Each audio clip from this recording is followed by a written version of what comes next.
just want to concentrate for a few minutes on the whole parsha of Sodom and Gomorrah in this week's parsha. Right? So Hashem says over here that the cries of Sodom rose up to Hashem. Vayomer Hashem, Za'akat Sodom v'Gomorrah ki rabbe v'chatatem ki kavda ma'od.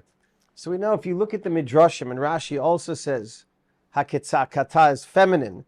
Rashi says there's a Medrash, right, about this girl who there were guests that came to Sodom, and the girl, gave them food, gave them hospitality, and then the people of Sodom came and they killed her in a horrific way. They coated her in honey and they stuck her to the ground, and all the ants and the bees came and killed her. And if you look at the Midrashim about how evil Sodom and Gomorrah were, especially when it came to Achnasas Orchim, they'd have, beds that would stretch people, and then they cut off limbs. I mean, it was crazy. And you think to yourself, we've got our modern day barbarians. They might not be living in Sodom, but they're not too far away. And then you have the most unbelievable thing, right? We know that Chazal tell us, and we've seen from last week's parsha, this week's parsha, Avram Avinu is the Ish Chesed. Avram's entire way of serving a Kadosh Baruch Hu is through Chesed. We know that each one of the Avos had his own derech in serving Hashem. Avram was Chesed, Yitzchak was Gvura, Yaakov was Emet. So everything that Avram did was Chesed. That's why the parsha starts with Chesed, with the three Anoshim, the three people that came by, and how even though it was the third day of the Milah and it was very painful for him, you see to what extent he went to be hospitable to them, to give them food, to give them drink, to give them housing. And you contrast that with the absolute evil and barbarism of Sodom. And you think to yourself, certainly Avram knew that these people were the antithesis of what he believed in. These people were all about cruelty. They were the opposite of Chesed. So imagine that HaKadosh Baruch Hu comes to Avram Avinu. Listen, the cries of Sodom and Gomorrah have come to me, and I've decided to destroy them. What should Avram's reaction have been? Baruch Hashem, finally. Why? They've been a thorn in my side my whole life. Because you don't think that he sensed that in the world, right? He's trying to build the entire world with chesed, with kindness. And he knows that not so far away from where he lives, there's this whole culture of cruelty and barbarism. Of course, he should be thrilled that HaKadosh Baruch Hu finally wants to eliminate them. What does he do? Unbelievable thing. He goes to war with Hashem, so to speak. He says to Hashem, I'm sorry if I have to speak to you harshly, but you cannot do this. You cannot destroy them. If there's 50 tzaddikim, you cannot destroy them. If there's 45, you can't. If there's 40, 30, 20, 10. Literally, he argued with HaKadosh Baruch Hu. Here you have a person who's coming to the defense of the people that are the antithesis of everything he's working on in life. Doesn't make any sense. What's the answer? The answer is that you can't take the chesed out of an Avram Avinu. Avram Avinu was such an ish chesed that even to his enemies he shows mercy. Even to the people that stand directly opposite everything he believes, his chesed means I can't be cruel. For Kadosh Baruch Hu, maybe there's still a way, even though they're doing terrible things, but still, despite that, maybe there's something, maybe they're still salvageable, maybe they could be saved.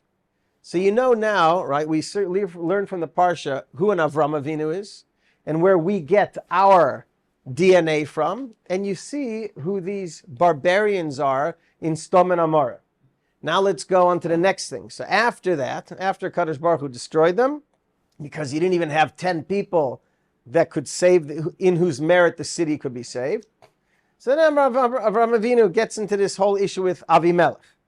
And you have the same story that happened by Parah. Avram says to Sarah, pretend you're my sister and not my wife. Comes Avimelech. Avimelech takes her as a wife. Hashem comes to him in a dream and says, you should know, this woman is a married woman, and if you touch her, you are going to die. So Avimelech comes to Avram the next day, or right away, the next morning, and says to him, how could you do something like that to me?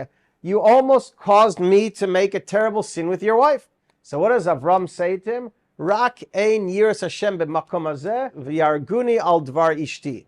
What did Avram say to him? I was afraid you would kill me for my wife.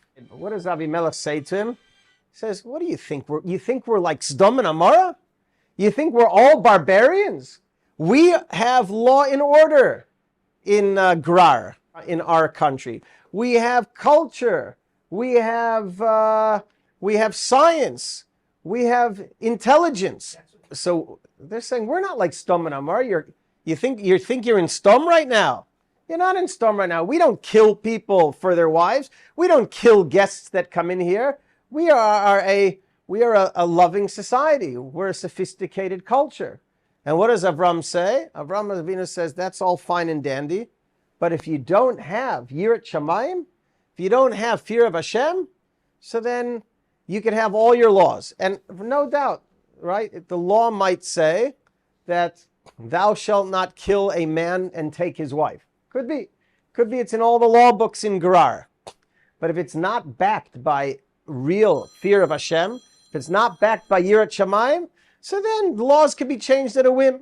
And like Rabbi Shlomo said, right, Germany was known to be the finest culture before the war. Sophisticated, kind, right? They were accepting people. They had laws. They had law and order. What happens when there's a problem and the solution is to get rid of the Jews? All of your ethics and all of your morality go out the window because there's no Yirat Shamayim. I look at this. The Torah in this week's parsha is telling us about 3 different cultures. It's telling about the culture of Avram Avinu. It's telling us about the culture of Sodom and Gomorrah. And it's telling us about the culture of Gerar.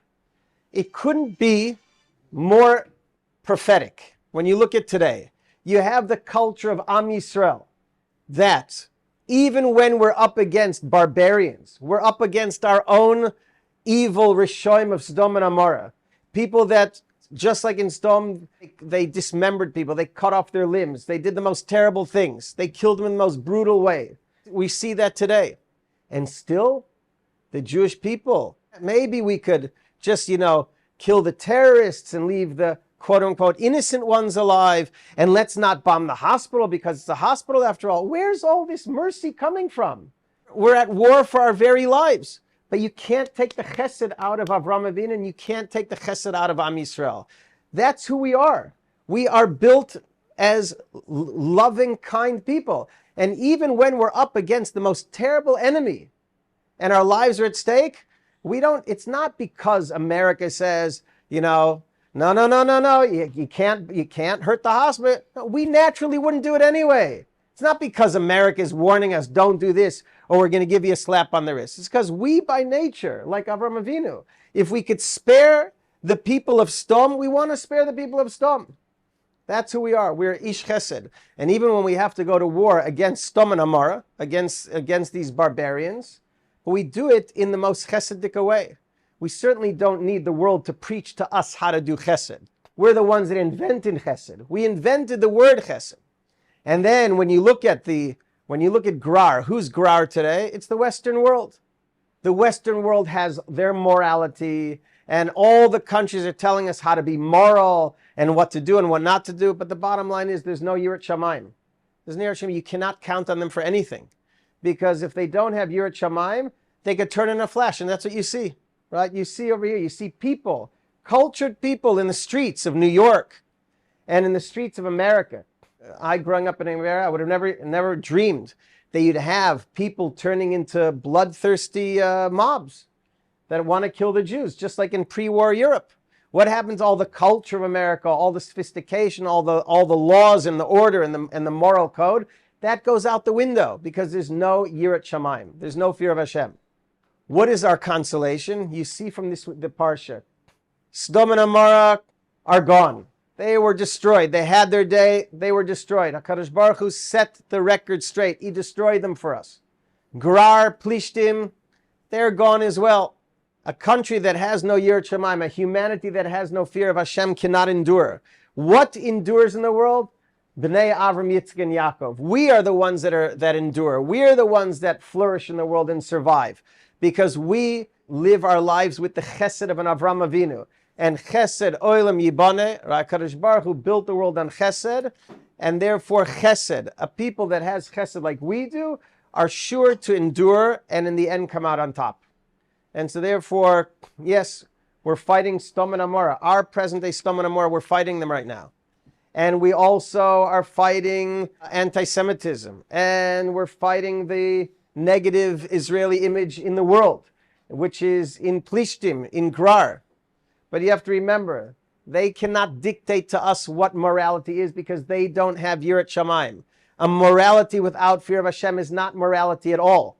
And so therefore we have to be confident and not listen to what everyone says about what we should or should not be doing. We have Yirat Shamayim. And we also have Chesed. The balance of fear of Hashem and Chesed means that we, Eretz Yisrael, along with the IDF, who's the most Chesedika army in the world, no one could say that our soldiers are barbarians, Chas v'shalom. We know what Chesed is. We wrote the book on Chesed.